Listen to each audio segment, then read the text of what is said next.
जय हिंद दोस्तों, आप लोगों का एक बार फिर से मिशन लुसेंट टेलीग्राम के यूट्यूब चैनल पर स्वागत है। आज हम लोग डे 6 के अंतर्गत महत्वपूर्ण 10 प्रश्न को देखने वाले हैं।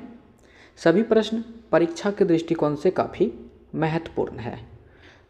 दोस्तों, हर बार की तरह इस बार भी आप मेरे आंसर करने से पहले आंसर करेंगे और लास्ट में कमेंट बॉक्स में आप कमेंट करेंगे कि आप कितना स्कोर कर पाएँ। चलिए आज की प्रश्न की शुरुआत करते हैं। पहला प्रश्न है, भवानी मंदिर की रचना किसके द्वारा की गई थी? तो भवानी मंदिर की रचना अरविंद घोष के द्वारा किए गए थे, इसे याद रखिएगा। अगला प्रश्न, निम्नलिखित में से किसने भारत में अंग्रेजी शिक्षा की नींव डाली? तो अंग्रेजी शिक्षा की नींव डाली, यहाँ 3 ऑप्शन दिए हुए हैं और नीचे कूट में उसका सही उत्तर का चयन करना है। तो पहला है 1813 का चार्टर एक्ट, ये सही है। दूसरा है general committee of public instruction 1823, ये भी सही है। तीसरा है प्राच्यविद एवं आंग्ल विद्य, ये भी सही है। तो 1, 2 और 3 ऑप्शन नंबर डी इसका आंसर हो जाएंगे।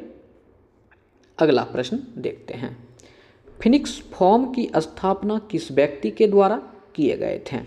तो फिनिक्स फॉर्म की स्थापना महात्मा गांधी के द्वारा किए गए थे और ये साउथ अफ्रीका में किए गए थे।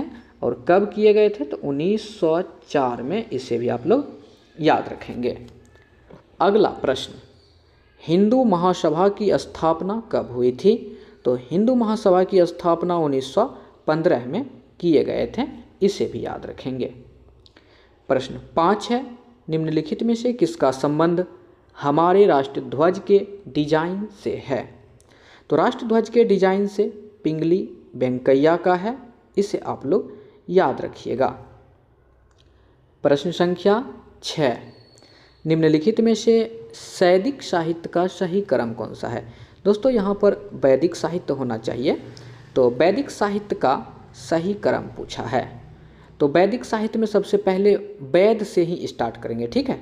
वेद से स्टार्ट किए, फिर वेद के बाद ब आएगा, मतलब ब दोनों एक जैसा नाम है, तो ब्राह्मण, फिर आ आता है और आ में ही ऊ लास्ट में आता है। तो इस तरह याद रखिएगा। क्या वैदिक साहित्य का क्रम पूछेगा तो शुरुआत वेद से करेंगे, वेद के बाद फिर उसी से मिलता जुलता नाम ब्राह्मण, फिर अ से अरण्यक और लास्ट में हो जाएगा आपका उपनिषद।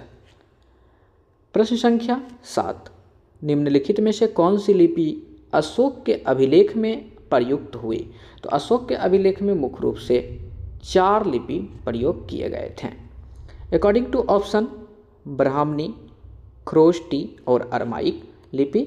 इसके अलावा उसके लिपि में उसके अभिलेख में एक ग्रीक का भी प्रयोग किया गया था। तो टोटल हो गया 4, ब्राह्मी, खरोष्टी, अरमाइक और ग्रीक।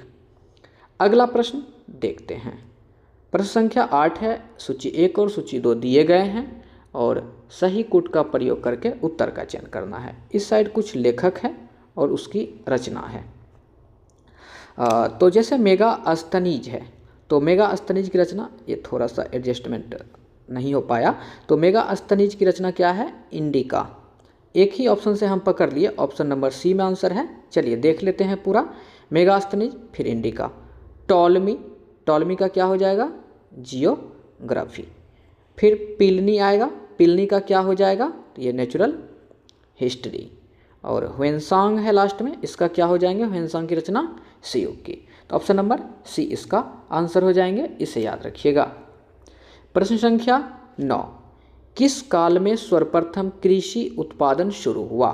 तो कृषि उत्पादन नवपाषाण काल में शुरू हुए थे, इसे याद रखेंगे।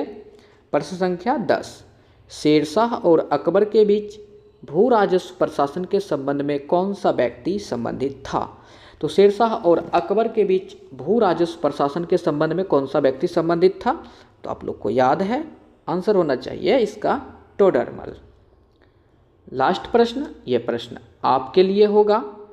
प्रश्न है, सिक्कों पर टकसाल का नाम लिखवाने एवं अपनी छवि अंकित करवाने की प्रथा किसने शुरू की थी? छवि से आप लोग पकड़ सकते हैं, यानी चित्रकला। इससे आप ऑप्शन को पकड़िएगा या इसको कमेंट बॉक्स में आंसर कर दीजिएगा। तो इस कमेंट का हम इंतज़ार करेंगे। वीडियो आपको यदि अच्छा लगा हो तो चैनल को सब्सक्राइब करें